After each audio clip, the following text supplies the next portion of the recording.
Market లో ఎప్పటి నుంచో ఉంటున్న ఈ ఎల్లో లీచీని చూసే ఉంటారు మీరు. మీలో చాలా మంది కూడా తినుంటారు. అండ్ నాకు కూడా ఇష్టం ఈ ఫ్రూట్ అంటే చాలా. కానీ ఈ మధ్యనే తెలుసుకున్న విషయం ఏంటి అంటే ఇది తినాల్సిన పద్ధతిలో తినకపోతే హెల్త్ కి రిస్క్ అంటే. ఈ ఎల్లో లీచీ ఫ్రూట్ లో న్యూట్రిషనల్ వాల్యూస్ ఎంత ఉన్నాయో తినాల్సిన పద్ధతిలో తినకపోతే హార్మ్ చేసే వాల్యూస్ కూడా అంతే ఉన్నాయి. సో దాపి మ్యాటర్ కి వచ్చేస్తా.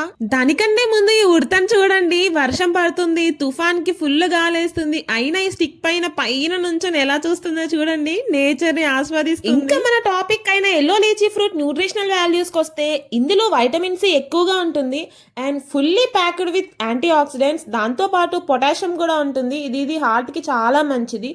అండ్ ఆబ్వియస్లీ ఫ్రూట్ అంటే లో క్యాలరీ ఉంటుంది కదా, ఇది కూడా అంతే.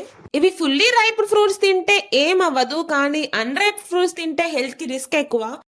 చిన్న పిల్లలకి ఎంటీ స్టమక్ పైన ఈ పండని ఎల్లో లీచీ ఫ్రూట్ ఇచ్చామనంటే బ్రెయిన్ ఇన్ఫ్లమేషన్ అయ్యే అవకాశం ఉంటుంది. అండ్ ఇన్ రేర్ కండిషన్స్ లో ఇట్ కాజెస్ టు డెత్.